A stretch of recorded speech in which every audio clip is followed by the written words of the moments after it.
condición de salud o una intervención específica. Entonces van a ver que estos prompts o estos resultados medidos por el paciente, hay una serie de cuestionarios que el más común o el que más conocemos es el Saint George. El Saint George es un cuestionario que se generó específicamente para pacientes con EPOC y hay una versión modificada para FPI. Y por ahí muchos pacientes han oído hablar de este cuestionario de Saint George, algunos que estuvieron participando en estudios de investigación clínica u otros en donde vieron que ciertas coberturas sociales de obra social los están pidiendo para mantenimiento del tratamiento para fibrosis pulmonar idiopática. Después tenemos el SF36, el CABILD, que este es más específico para enfermedad intersticial, es un poquito más corto. Scores de disnea, clase funcional, Borg. El Borg es el que se toma cuando hacen la prueba de la marcha de los 6 minutos, que está la tira y dicen hasta dónde sentís la disnea. Después hay algunos scores para medir tos, ¿sí? Cuestionarios para medir tos, además de la escala visual análoga, cuestionarios específicos, y a veces hay cuestionarios de ansiedad y depresión que también podemos utilizar en pacientes con FPI. Entonces, surge ya en los últimos años, bastantes últimos años, cambia un poquito el enfoque de la medicina tradicional paternalista centrada en el médico, centrada en la enfermedad, en donde tratamos ahora de centrar todo en la persona además de ser una persona con su nombre, su apellido, su identidad, su vida, le pasa que está teniendo una enfermedad y está transitando esa enfermedad, pero esa enfermedad principalmente no lo define. Y además que esa enfermedad en mí no es lo mismo que en el de al lado, que en el del otro paciente, y que, como les digo siempre, los estudios clínicos muestran resultados en grandes poblaciones de personas. Lo mismo ocurre con los estudios de supervivencia, de mortalidad. Eso aplica para grandes grupos de personas y para estadísticas. No me van a decir de ninguna manera cómo va a ser el resultado en esa persona en particular. Entonces tenemos que empezar a mirar un poquito más la medicina centrada en el paciente y personalizada para cada caso. En otras especialidades, como en la oncología, hasta en el asma, la medicina personalizada ha modificado la práctica clínica y utilizamos biomarcadores específicos para poder individualizar qué tratamiento va a beneficiar a cada paciente. Todavía es mucho lo que desconocemos en cuanto a causas y mecanismos subyacentes en FPI.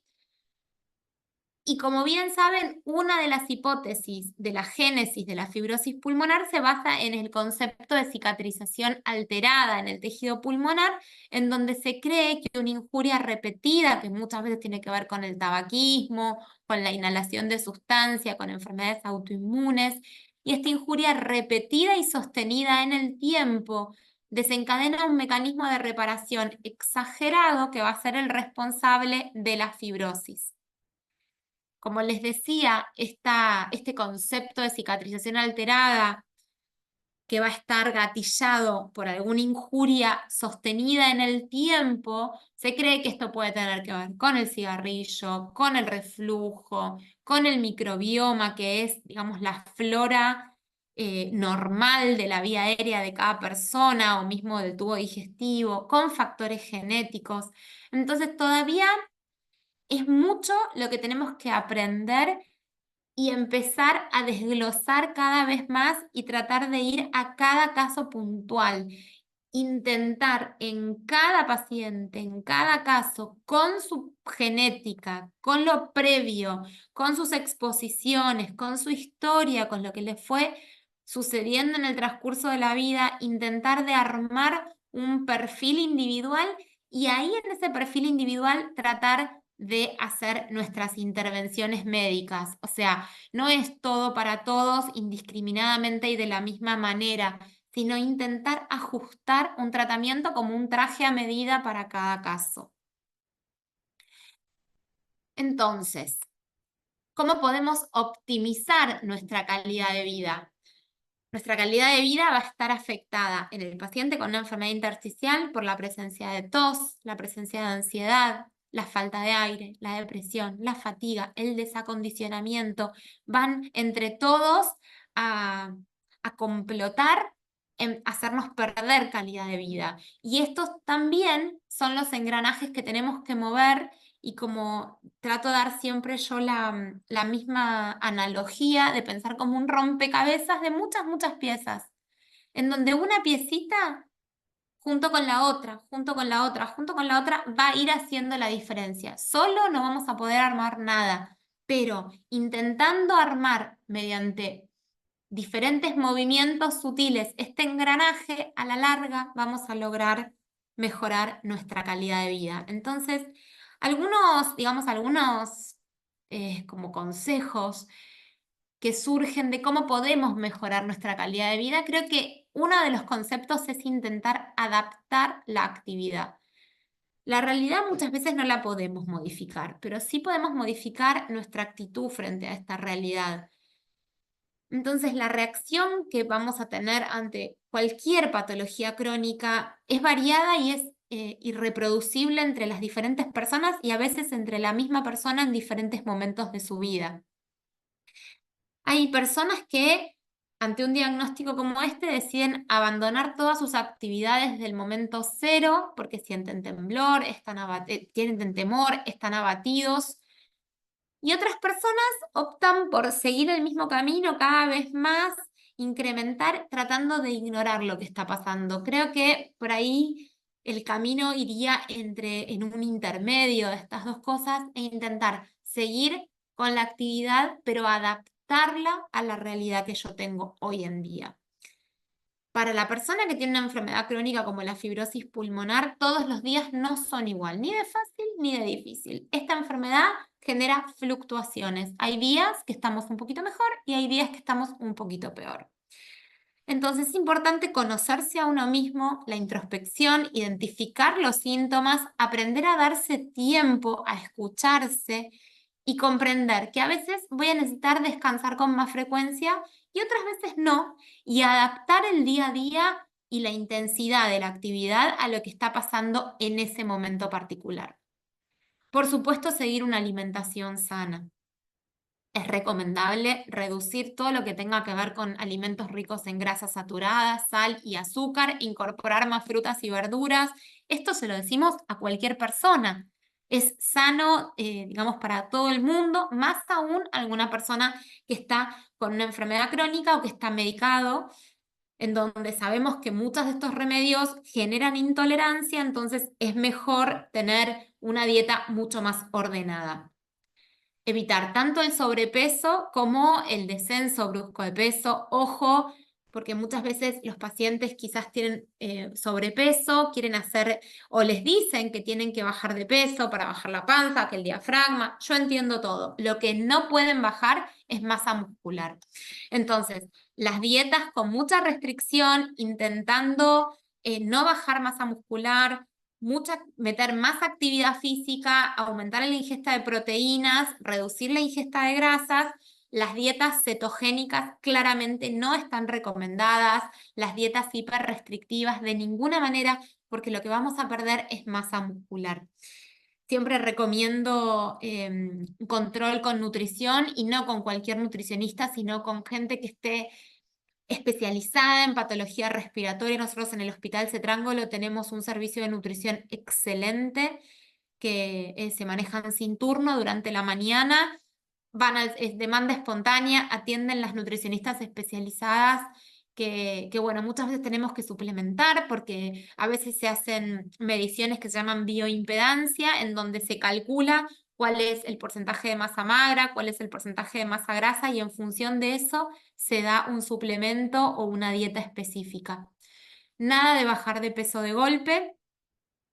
Tener en cuenta también que los medicamentos dan eventos adversos. El nintedanib puede dar diarrea muy frecuentemente, la pirfenidona da malestar gástrico, reflujo, acidez, descenso de peso, asco. Entonces, si tomamos las pastillas todas juntas, sin comida, bueno, claramente vamos a tener una peor tolerancia y más eventos adversos.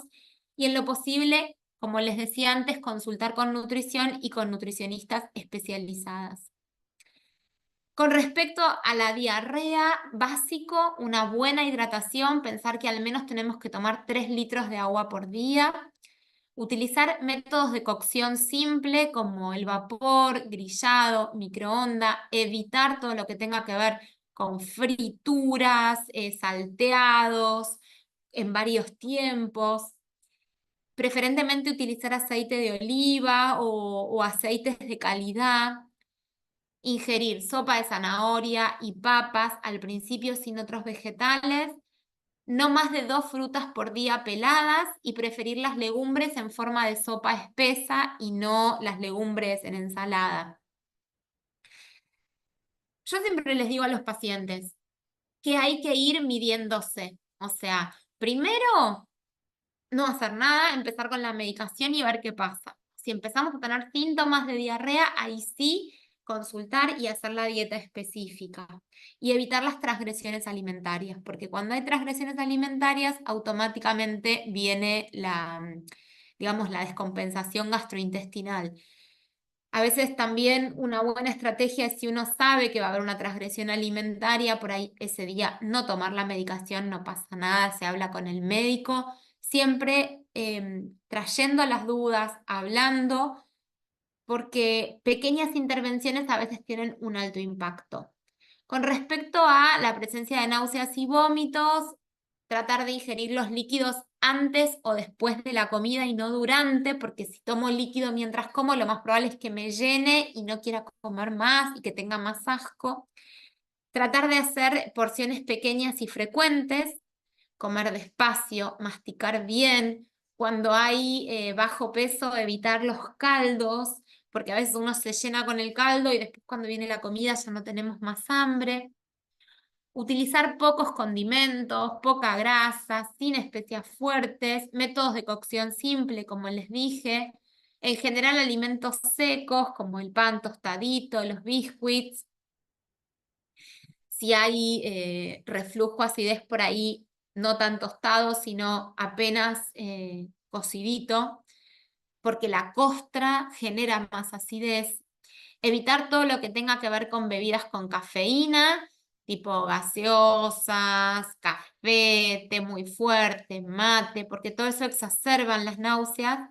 Comer cuando uno tiene hambre, eso de forzarse a comer, no. Comer ante el hambre, pequeñas porciones y muchas veces en el día. Beber con frecuencia cantidades de líquido.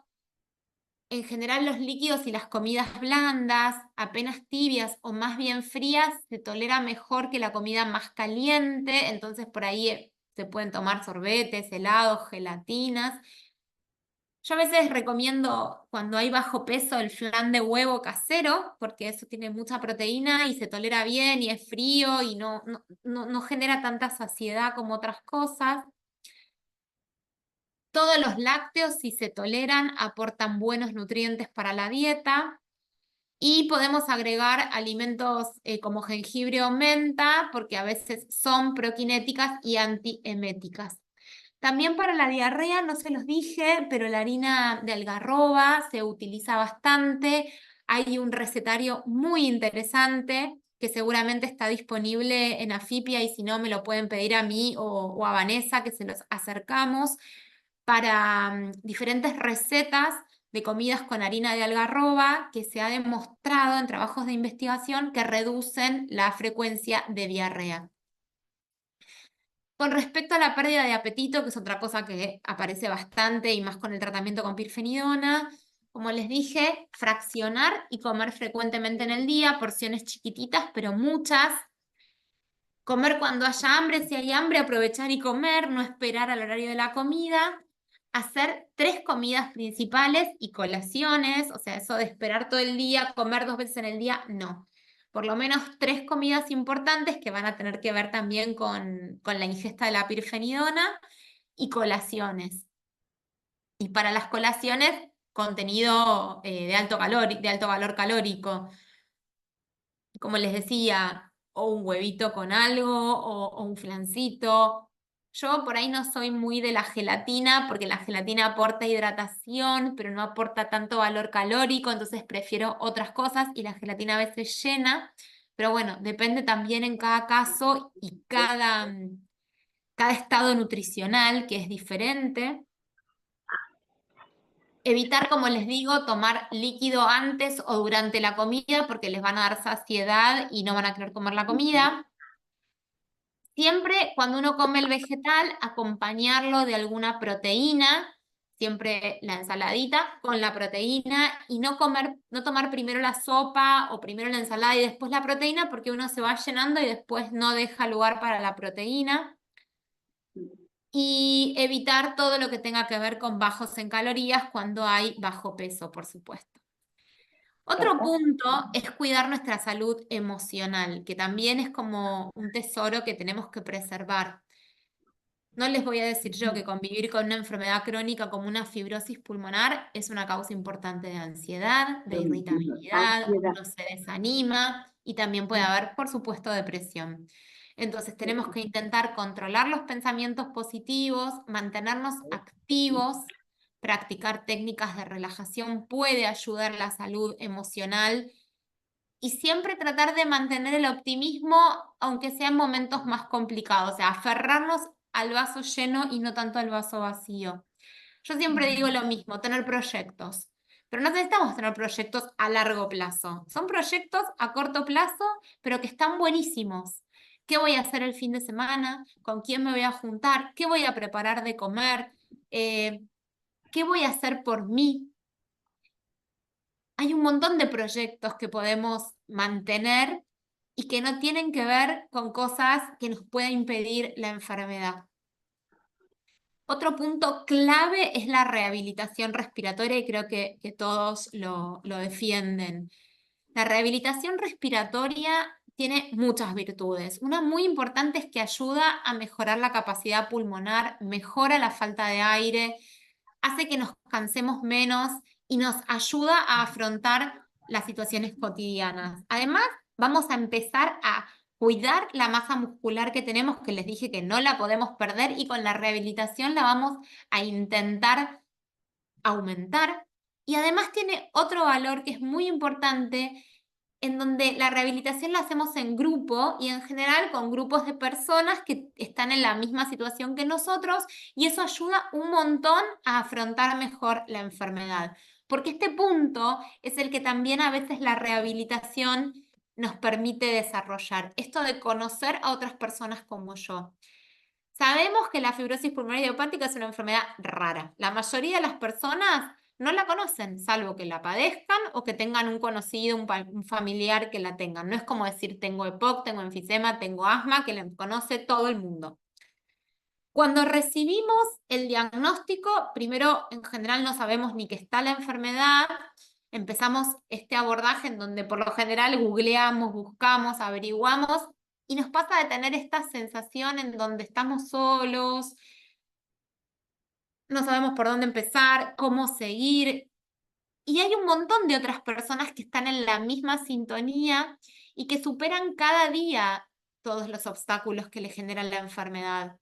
Y nos permite compartir con otras personas estas experiencias, emociones, dudas, inquietudes. Entonces, yo recomiendo fuertemente estar en contactos con otras personas que están en la misma situación porque nos va a ayudar a entender mejor lo que nos pasa, superar los vaivenes emocionales, porque por ahí cuando uno está más abajo, el otro está más arriba y lo tira para arriba y al revés. Y también nos dan soluciones a problemas cotidianos. Esto de que vienen los pacientes y dicen, doctora, en rehabilitación me contaron que si yo pido tal cosa, que por ahí me pueden dar, o me dijeron, o me preguntaron, y todo esto enriquece un montón el día a día de cada persona.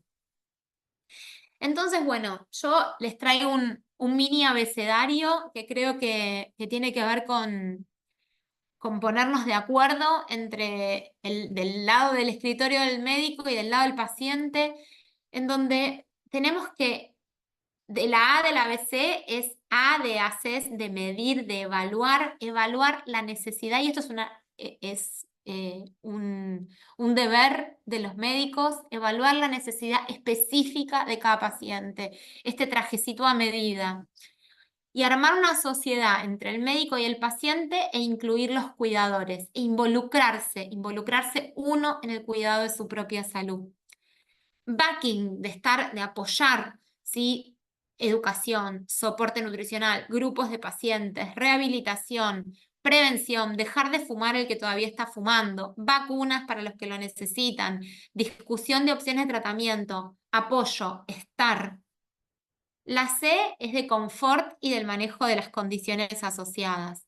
El confort de qué? De la agitación, de la tos, de la fatiga, de la depresión, de la ansiedad y evaluar si hay alguna otra condición que podemos mejorar, alguna otra piecita de ese rompecabezas que podemos llenar. Y la D es de las drogas modificadoras de la enfermedad.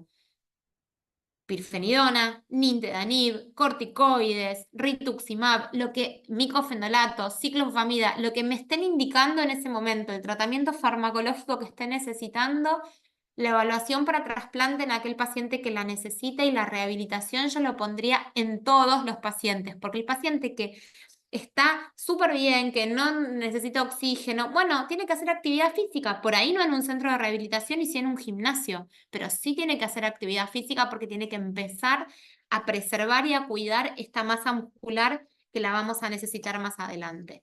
Entonces, bueno, ¿qué les puedo recomendar? Que dialoguen y que hablen, que dialoguen con su equipo médico, que hagan preguntas. A mí los pacientes vienen con las listas de preguntas y siempre les digo, ¿alguna otra pregunta, porque hay que preguntar, buscar información, consultar y llevar dudas.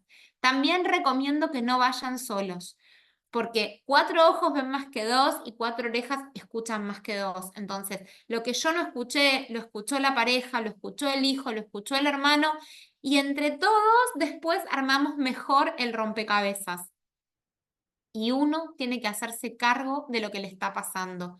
Trabajar en equipo, en una sociedad, con el médico tratante, con el resto del equipo tratante, porque es uno el capitán del barco. Mantenerse activo es clave, tanto desde lo físico como desde lo mental. Lo que sí, adaptar la actividad a los niveles que puedo sostener, con la rehabilitación, con gimnasia, con lo que les guste, pero actividad física. El tema del oxígeno, porque a veces el acceso a la oxigenoterapia domiciliaria va a impactar directamente en la calidad de vida de la persona. A veces no tener el oxígeno implica no puedo salir de mi casa, no puedo moverme, no puedo subir una escalera. Y otras veces implica no tengo un concentrador portátil, no puedo tomar un avión, no puedo irme de vacaciones, no puedo visitar a un ser querido. Entonces, si necesito el oxígeno, hay que intentar por todos los medios de acceder. Y pensar en esto, cada persona es única y aún como pacientes, cada organismo se va a adaptar de una manera diferente a la enfermedad.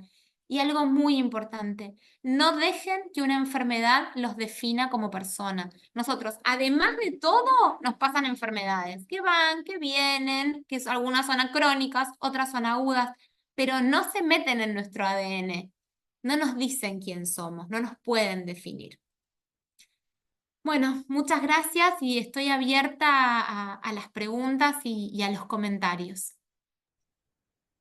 Gracias, Gaby. Fue excelente, siempre impecable. Aparte, es de muy fácil comprensión la manera en que explicas a los pacientes cómo es y qué es la calidad de vida, ¿no? Porque es un globo muy grande, porque abarca muchísima cantidad de cosas que a veces no nos damos cuenta como familiares o si estamos en el lugar del paciente como pacientes, que son un montón de aristas que nos tenemos que preocupar. Hay una pregunta en el chat eh, que te la voy a leer ahora. Si alguien quiere hacer alguna pregunta, puede levantar la mano. A donde dice abajo reaccionar, ponen levantar la mano y pueden ir haciendo las preguntas que quieran. Y Evita Costa nos dice que ella tuvo un diagnóstico temprano, que lo primero que hizo fue googlear, que se asustó al principio, que después se tranquilizó cuando se encontró con médicos excelentes, ¿no? Que la realidad es que todos tenemos esa situación de tener médicos excelentes neumonólogos que hacen enfermedad pulmonar intersticial, que hoy día dice que yo no entiendo si está sin medicación o está con medicación, porque no entendí esa parte. Pero lo que sí pregunta es que cuando mueve los brazos le falta el aire. Pregunta, ¿por qué cuando muevo los brazos me falta el aire?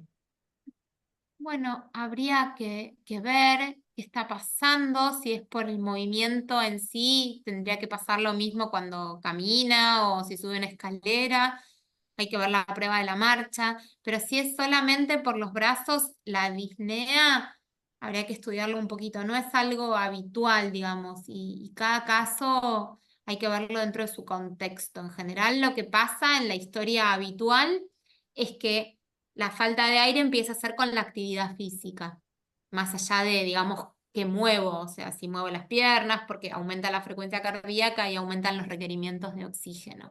Pero bueno, habría que ver cada caso particular desde lo médico. Bueno, ahí le voy a activar el audio para que te pueda preguntar. ¿Me escuchás? Sí, Sí, sí, perfecto. sí. Ok. Sí, hola a todos. Muchísimas gracias por la información, realmente son excelentes. Eh, el tema es cuando hago este movimiento, no sé si ustedes me ven, hago una cosa o hago la otra, es como en ese momento me falta el aire, se me seca la garganta, la boca. Ya me hicieron la biopsia para descartar otro tipo de patología. Entonces, esa es una de las razones de la pregunta, ¿no es cierto? Empiezo el tratamiento, digamos, la kinesiología, el próximo 9 de este mes, empiezo después de mucho tiempo, porque tuve que lidiar con burocracia o con falta de criterio de médicos que me hacían el estudio cardiológico. Hoy día tengo todo hecho como para el acto físico, para hacer el ejercicio físico. Pero bueno, una de las cosas que a mí me molesta es eso, que de pronto hoy salí a caminar, caminé bárbaro, sin ningún problema, yo no sentí nada. Volví a casa, obviamente un poco cansada siempre, pero bueno, considerando la edad de uno, otras patologías, porque uno tiene no solamente es esto, eso me llama la atención, como ese movimiento de hacer cosas, llega un momento que como que me falta el aire. Me controlo, estoy muy controlada y estoy muy tranquila en lo que respecta a los profesionales que me atienden. Eso es una cosa que pongo de manifiesto siempre. Son excelentes y a mí me ha dado mucha tranquilidad y digamos que como todo paciente, cada paciente tiene que vivir su enfermedad como algo, no delegar mientras uno no tenga que delegar la responsabilidad. Yo acudo a la cita médica, hago todo lo que... Soy una buena paciente, me considero una buena paciente con un excelente plantel médico que no me canso de decir, escuchar a la doctora todas las cosas que dice. Tal vez me falta un poquito la parte de alimentación, no soy bastante cuidadosa también en eso. Así que nada, mi consulta era con respecto a ese problema en particular. Vamos a ver qué pasa el 9 cuando comienzo la kinesiología. Bueno, probablemente cuando empiece rehabilitación le hagan pruebas para ver la fuerza de los miembros y demás. Y usted manifiéstelo, porque por ahí hay que trabajar un poquito más lo que es tren, o sea, tren superior, que a veces por ahí hay desacondicionamiento que puede generar eso. Sí, Pero bueno, si empieza la rehabilitación ahí, yo creo que es increíble el impacto que tiene la rehabilitación en esta enfermedad. Si bien antes, o sea, y surge un poco la rehabilitación respiratoria en lo que tiene que ver con la EPOC, con el enfisema. Por ejemplo, en el hospital donde yo trabajo, ahora rehabilitan más los pacientes con fibrosis que los pacientes con EPOC, que antes eran al revés. Y bueno, es así. La verdad es que el impacto de la rehabilitación es increíble y hoy en día también se hace por Zoom, en muchos lugares que no hay sí. acceso presencial, se puede hacer por Zoom, qué sé yo. Eso creo que es un antes y un después en el camino de la fibrosis pulmonar idiopática. Ok, y como le dije, yo todavía no estoy medicada. Por suerte mis espirometrías salieron más que bien, me decía la neumonóloga, la reumatóloga, está mejor esta última que me hicieron hace unos días a la de hace un año atrás. Entonces, bueno, yo soy feliz cuando me dicen eso, porque qué más uno quiere, ¿no? Porque de pronto encontrarse con una enfermedad que para uno es desconocido y tener referencia de lo grave que es, y bueno, nada, hay que ponerle el pecho y decir, bueno, tratar de hacer lo mejor posible, así que por un lado, cada vez que voy al médico, lo único que me pongo contenta es cuando me dice está todo bien. Bueno, gracias, Evita. Vamos a pasar Nena, a la siguiente pregunta de Alberto Schwartz. Él nos comenta que tiene 82 años y que le falta el aire en todo momento, excepto cuando está en reposo. Yo creo que tiene que ver mucho esto con la calidad de vida de todos los pacientes, ¿no?, que tienen fibrosis pulmonar. Dice que esta falta de aire le impide hacer ejercicios y fundamentalmente no tiene ganas de hacerlo. No quiere caminar, se agita mucho al bañarse, cuando camina, cuando hace ejercicios, y que usa un concentrador, pero que ya no le está ayudando mucho. ¿Qué sería tu recomendación, Gaby? Bueno, primero tenemos, bueno, esto vamos a hablar un poquito de lo que es el oxígeno, ¿sí? Los aportes de oxígeno en domicilio hay de diferentes clases. Está el típico tubo de oxígeno, el tubo grandote, tipo el de Salita, que nebulizo. Los tubitos chiquitos que a los pacientes que usan oxígeno no les dura absolutamente nada. Y piensen que el tubo grandote, el hospitalario, usaba 2 litros por minuto, dura 48 horas, o sea, nada. Ese oxígeno es oxígeno puro del aire, ¿sí? Si nosotros tenemos 21% del aire oxígeno, bueno, esto es oxígeno puro, no es el 21% como el del aire, sino al 100%. Ese oxígeno es de altísima calidad. Si yo tengo un concentrador, lo que hace es del aire, digamos, del aire, lo chupa y concentra el oxígeno. No llega a ser oxígeno puro como es el del tubo. Entonces muchas veces nos dicen, yo me pongo el oxígeno del tubo y me siento bien y el del concentrador no. Pasa un poco esto, cuando ya aumentan los requerimientos de oxígeno sentimos que el concentrador no es suficiente. A veces un recurso es digamos, el reservorio de oxígeno líquido. Si yo comprimo el oxígeno y lo comprimo tan fuerte, tan fuerte, tan fuerte para que ocupe menos lugar, lo transformo en líquido.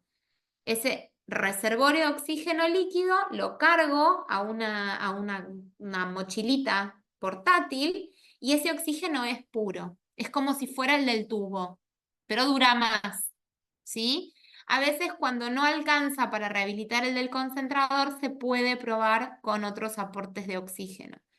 Yo en lo personal no recomiendo, cuando son casos así, los concentradores portátiles, porque también los flujos a los que alcanzan no son tan altos. Entonces, cuando se necesita más flujo, el concentrador portátil no me va a alcanzar para rehabilitación, para moverme, para hacer actividad física.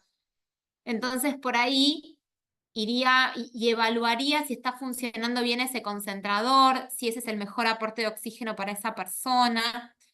Hay que controlar la saturación. Recuerden que tenemos que estar más o menos entre 89 y 92, ¿sí? No bajar de 88, idealmente. Y si vamos a utilizar oxígeno de aporte, no necesitamos más de 90. No hace falta tener 95 de saturación y subir el flujo, ¿sí? Con mantener un 90 está bien. Entonces por ahí evaluaría un poquito eso, qué está pasando con el oxígeno cuando hacemos la rehabilitación y quizás hay que hacer algún tipo de intervención en la esfera psicológica. Si estamos por ahí con angustia, con tristeza, con negativismo, por ahí se necesita pedir ayuda y trabajar un poquito eso para ver cómo podemos inyectarnos un poquito más de ganas, de voluntad para poder empezar a hacer la rehabilitación y poder activar este engranaje que yo les mostraba que que bueno, que es nuestra propia calidad de vida. Tenemos otra pregunta. Gracias, Javi, por responder. Creo que es súper importante el tema del oxígeno domiciliario para todos los pacientes, ¿no? Porque es parte de esa mejora que están buscando para poder estar mejor con su entorno, mejor consigo mismos. Nos pregunta Norberto, nos cuenta que la actividad física de él consiste en caminar 2,3 kilómetros por día, que reemplazó la kinesiología respiratoria por esta caminata porque no veía resultados. Nos pregunta si está bien y nos dice que se controla con un podómetro. Lo que yo te pregunto, Norberto, si nos podés contestar en el chat, es de dónde sos.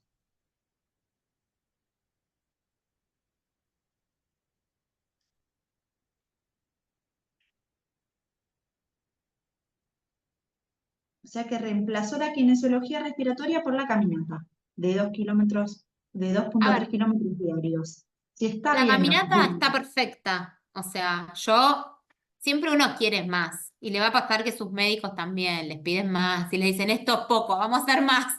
Porque uno siempre aspira a subir el techo. Entonces, si usted puede caminar 2 kilómetros por día, que está buenísimo, controlemos la saturación y por ahí podemos agregar a este ejercicio aeróbico un poquito más de musculación.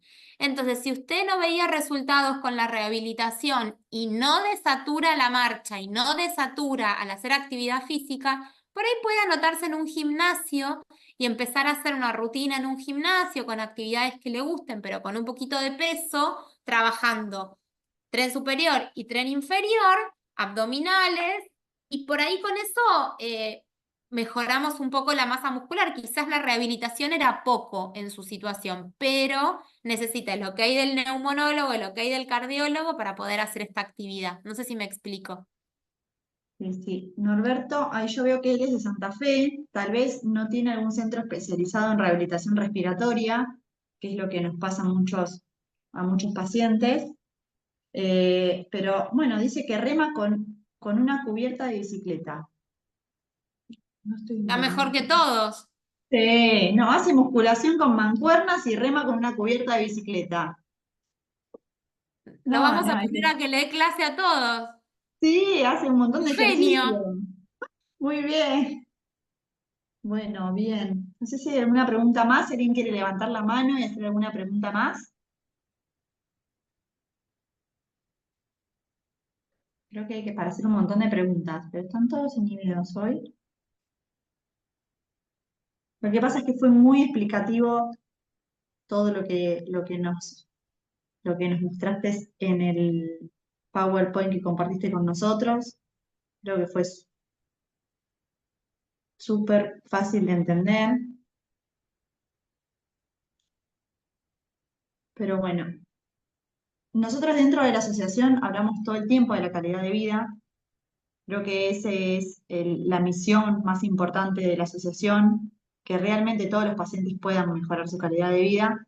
Y a veces, como te decía, la palabra es muy abarcativa como para poder explicar qué es para nosotros la calidad de vida. Y la verdad que, Gaby, hoy lo que explicaste fue maravilloso. Esta charla va a quedar grabada. Quiero agradecer a nuestros patrocinadores, a Boehringer Ingelheim, que desde hace 2 años nos acompaña con esta campaña de entrevista al experto, que es tan importante para todos los pacientes, porque tienen el acceso directo al médico especialista en un montón de temas relacionados con calidad de vida, sea como la nutrición, directo al neumonólogo, también que tiene que ver con salud mental, que es tan importante. Así que solo agradecerte, Gaby, por esta charla que nos diste hoy, agradecer a todos los participantes. Acá tenemos una más. Si consideras que la consulta con nutrición desde temprano, sí, sí Y hay que yo sí. realizar sí, la consulta de nutrición desde temprano. Yo sí, como siempre repito lo mismo, tengo un sesgo que tiene que ver que yo trabajo en un hospital de patologías respiratorias en donde hay un servicio de nutrición muy fuerte. Y esto me acompaña desde mi residencia. La recorrida era con la jefa de nutrición, la recorrida cama por cama. Y ella me enseñó mucho a mí y me enseñó que los pacientes que se internan con exacerbaciones hay que ponerles el suplemento temprano para que no pierdan masa muscular. El paciente se interna y la postración, aunque sea de 2 o 3 días, hace que pierdan masa muscular. Y como siempre, cuando uno tiene mucha plata en el banco, si se gasta un poco no pasa nada, pero cuando la plata es escasa, se gasta un poco, impacta un montón. Entonces tenemos que llegar siempre con buena masa muscular. Y la masa muscular la vamos a generar con la nutrición y con la gimnasia. Cuanto más mejor. Entonces, cuanto antes podamos tener una buena consulta nutricional y como les digo, estas dietas restrictivas no, en patología crónica no van, porque bajar la panza no es la prioridad uno, la prioridad uno es no perder músculo. Porque cuando uno empieza con dificultad respiratoria, empieza a sentir lo que es respirar. Algo que uno nunca se lo pone a pensar si no le falta. Porque la respiración, si bien es un acto consciente, es un acto casi involuntario. Cuando tengo que hacer fuerza para respirar, es que estoy usando mis músculos y ahí es cuando los voy a necesitar. Y por eso tengo que haber trabajado varios años antes para tener una buena reserva muscular. Creo que la consulta nutricional es clave, los suplementos nutricionales cuando se necesitan y aparte nos ayudan a tolerar la medicación. Entonces sí, desde el momento cero para mí es clave nutrición y ejercicio físico. Bueno, bárbaro. Muchas gracias. Ahora, a ver qué nos están diciendo. Si tenemos alguna otra. Les quiero decir que el recetario de algarroba, que es con la harina de algarroba, nosotros la tenemos, subimos un posteo, porque la otra vez que ya habíamos hablado de calidad de vida, habíamos hablado de las recetas de algarroba, y, y así que el que lo necesita lo puede pedir, nosotros se los pasamos.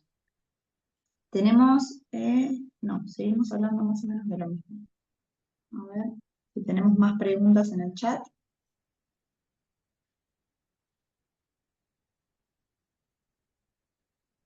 Creo que no hay más preguntas en el chat.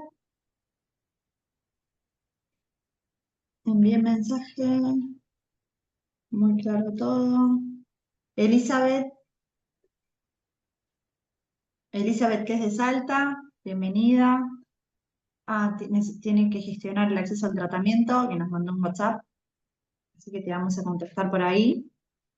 Bueno, no tenemos más preguntas en el chat, así que vamos a dar por finalizado la entrevista al experto del día de hoy. Gaby, te súper agradezco nuevamente por tu participación, por ser tan clara, por estar siempre al lado nuestro para todo. Siempre es un sí de tu parte, nunca un no. Siempre estás con nosotros en todas las actividades, acompañando a los pacientes. Así que muchas gracias desde AFIPIA, muchas gracias desde todo el equipo y desde todos los pacientes y familiares que formamos la asociación y que están hoy acá presentes y que posteriormente se conectan al YouTube para volver a ver la charla. Gracias a Beringer Ingelheim por patrocinar nuevamente este ciclo de entrevistas al experto. Gracias a todos los que participaron el día de hoy. Y bueno, estamos abiertos a todas las consultas que tengan. Si en el video posteriormente lo ven y le quieren dejar alguna consulta a la doctora que nosotros podamos acercarle, nos dejan una consultita y nosotros se la pasamos a ella para que puedan despejar todas sus dudas. Así que tengan muy buenas noches. Muchas gracias, Gaby. Chao, gracias a ustedes.